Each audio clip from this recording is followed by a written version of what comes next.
आपण एबीपी माझाच्या माध्यमातूनच आसावरी आणि तिच्या आईला ही माहिती ही बातमी सांगूयात। आत्ताच राज्याच्या मंत्रिमंडळाची बैठक झाली आणि या बैठकीत निर्णय घेण्यात आलाय की तुम्हाला शासकीय नोकरी देण्यात येईल आणि 50 लाख रुपयांची मदत देखील देण्यात येईल। आम्ही खूप आभारी आहोत त्या घटनेसाठी। तुमच्याकडनं कळलं त्यामुळे सरकारने जी आम्हाला मदत केली आहे त्याच्यामुळे आम्हाला खरंच खूप आधार मिळतोय। फक्त माझी एक विनंती आहे, माझी आई किंवा मी या घटनेमुळे खूप जास्त घाबरलोय। म्हणजे आम्हाला थोडे पण मोठे आवाज वगैरे सहन होत नाहीये, तर थोडे एक 10-15 दिवस म्हणजे हे सगळं थोडं शांत होईपर्यंत आम्हाला जर काही सिक्युरिटी मिळाली ॲटलिस्ट घरापाशी तरी खूप बरं होईल। कारण घरातनं तर बाहेर आम्ही जाणार नाही आहोत, म्हणजे आमचे विधी सोडले तर।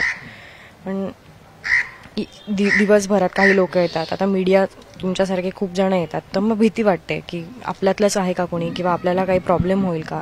यासाठी जर काही म्हणजे गव्हर्नमेंटकडून थोडीशी थोडासा आणखी वेळ हवाय, सगळं थोडासा वेळ हवा या सगळ्या गोष्टीतनं बाहेर पडायला। एक थोडा वेळ आम्हाला मिळावा, तो वेळ मिळेल। हो, आणि ते आम्हाला हे सगळं कधीपर्यंत सांगतील की हे तुम्हाला शासकीय प्रक्रिया जी आहे ती होईल। आत्ताच राज्याच्या मंत्रिमंडळामध्ये निर्णय झालेला आहे, प्रायव्हेट जॉब नाही शासकीय नोकरीच देण्याचा निर्णय झाला। बरोबर। तुमचं क्वालिफिकेशन सांगा आसावरी, काय शिकलेला आहात? माझं BSc झालंय कॉम्प्युटर सायन्स, त्यानंतर मी MBA HR केलं आणि आता त्यालाच ॲडिशन म्हणून मी डिप्लोमा लेबर लॉज असतात जे HR फील्डला खूप युजफुल असतात, ती एक्झाम मी जस्ट दिली। अजून त्याचा रिझल्ट यायचा आहे माझ्याकडे। तुम्हाला कशा स्वरूपाचा शासकीय जॉब किंवा शासकीय नोकरी, हे जे काही तुम्ही क्वालिफिकेशन सांगितलेलं आहे त्या आधारे करायची इच्छा आहे?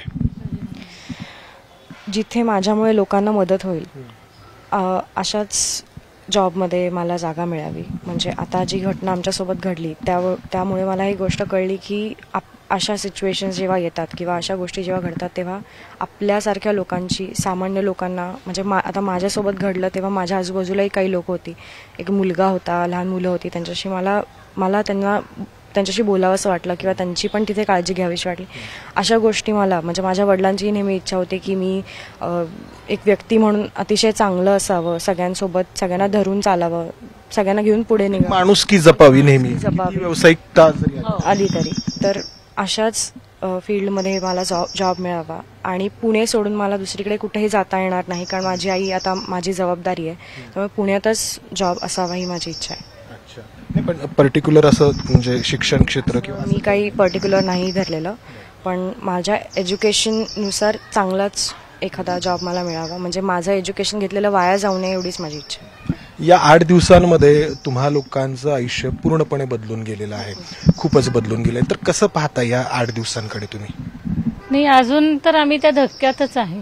म्हणजे मी डोळे जरी बंद केले तरी मला तो रायफलवाला माणूसच दिसतो आणि मी झोपलेलीच नाहीये या 8 दिवसामध्ये। आणि लोकांचं आम्हाला खूप सपोर्ट आहे की येत आहेत, आम्हाला भेटत आहेत। 8 दिवस आम्ही खूप भयानकतेत घालवलेत, म्हणजे काल रविवार होता किंवा काल सोमवार होता याची आम्हाला जाणीवच नाही की आम्ही अजूनही तिथेच आहे, त्या फायरिंगच्या याच्यामध्ये बाहेर पडलेलोच नाही। तेच रिपीट होत चालले। म्हणजे मला तर तो धक्काच आहे इतका की मी सावरू शकत नाही। पण केवळ मला हिच्यासाठी आश्वासनं मिळाली तर मी केवळ त्या आशेवरती तरी आहे की कमीत कमी माझ्या मुलीचं सरकार काहीतरी चांगलं करेल। कारण आता आमचा जो लॉस झालाय तो कोणीच भरून नाही काढू शकत। तो अतिशय, म्हणजे मी माझ्या शब्दात नाही व्यक्त करू शकत, पण तो अतिशय लॉस आहे आमच्यासाठी, शब्दात तुम्ही मांडू शकत नाही।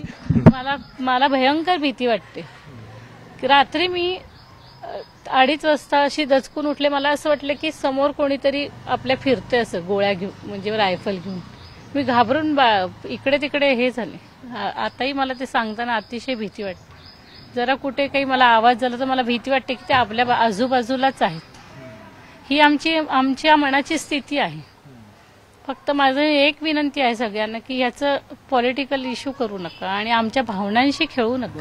हे खूप महत्वाचं आहे, काही जण करतात, खेळू नका। आम्ही त्या अनुभव घेतलाय, ती लोक काय बोलली आहेत आणि आम्ही आमचं कसं बलिदान झालंय ह्याचं रंगवून आणि त्यांनी ह्या पॉलिटिशियननी त्या पॉलिटिशियननी असं खेळू नका, कारण आम्ही तो अनुभव घेतला. आमचा माणूस आमच्या समोर मारलाय त्यांनी आणि बोलून मारलाय.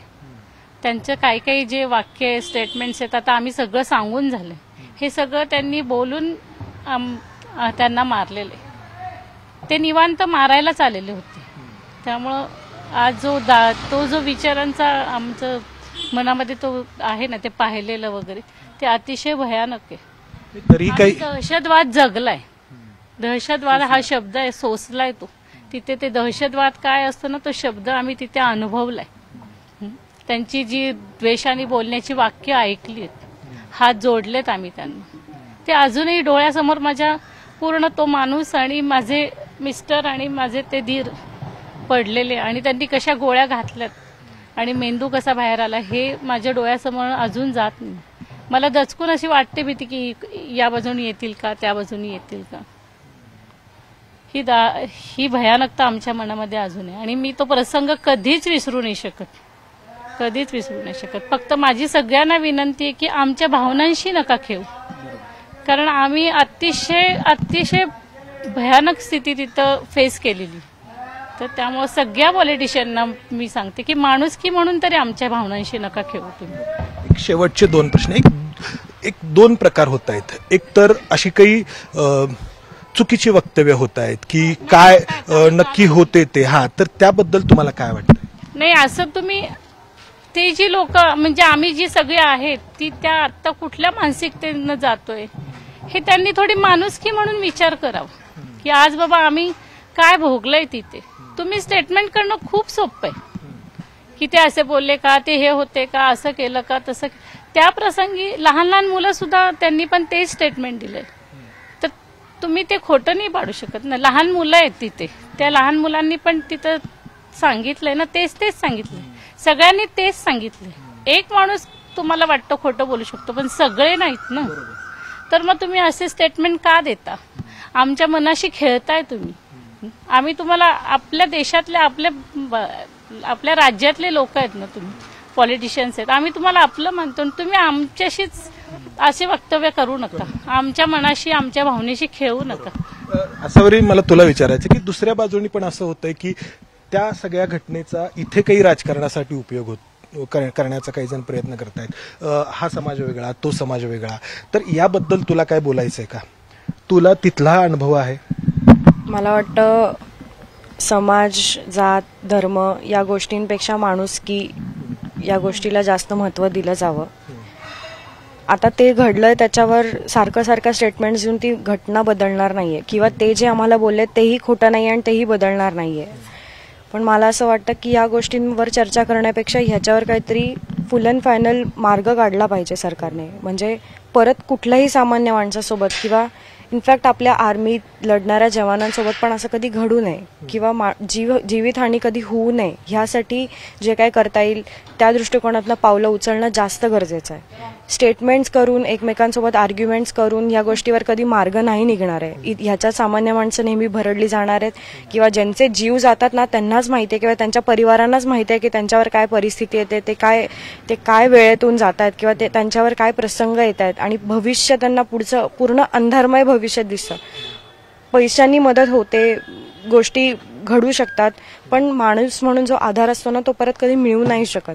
तर ह्या गोष्टींमध्ये तुम्ही जे लोकांच्या भावनांशी खेळताय, तुम्ही एकमेकांवर स्टेटमेंट्स देताय, तुमचे इंटरनल पॉलिटिकल गोष्टी चालू आहेत, त्यापेक्षा या सगळ्यामध्ये सगळ्यांनी एकत्र येऊन आपल्या देशासाठी जे आपल्या लोकांना जे प्राण गमवायला लागतात किंवा आपल्या जे लढतात आपल्यासाठी त्या लोकांना जे गमवायला लागतात त्याच्यावर तुम्ही काहीतरी करा.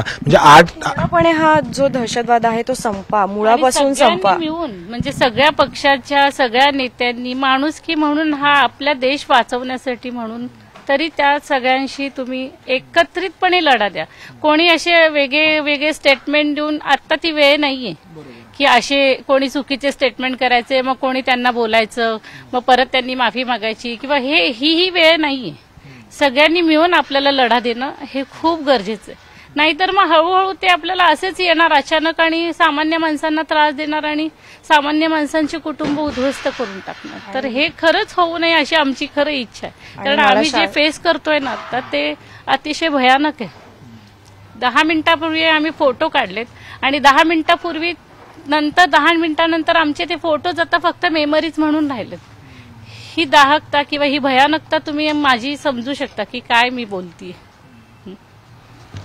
या सगळ्याच्या शेवट म्हणून मला शासनाचे खरंच आभार मानावेसे वाटतात किंवा जी लोक आम्हाला येऊन भेटून गेली त्यांचे पण खूप मनापासून आभार मानावेसे वाटतात की या वाईट प्रसंगामध्ये त्या सगळ्यांनी मला, माझ्या आईला, माझ्या परिवाराला खूप जास्त मानसिक आधार दिला आणि अजूनही पुढे ज्या प्रोसेस त्यांच्या चालू आहेत हळूहळू ज्या होतील आमच्यासाठी त्याच्यासाठी पण मी आत्ताच माझ्या परिवाराकडून मनापासून आभार मानते शासनाचे.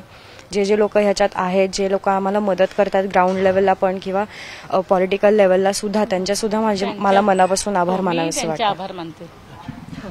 एक शेवटचा की त्यांनी धर्म विचारून तर मारलं, पण आता इथे तुम्ही आपल्या पुण्यामध्ये आहात, महाराष्ट्रात आहात, भारतामध्ये आहात, तुम्ही या सगळ्याकडे कसं बघता? एक माणुसकी म्हणून तुम्ही म्हणता की सगळ्याकडे बघायला. आम्ही अजूनही माणुसकी म्हणूनच बघू इथून पुढे पण. म्हणजे आमच्या मनात हा जात धर्म कधीच नव्हता आणि मला असं वाटतं कैक सामान्य लोकांच्या मनात हा विषय कधीच नसेल.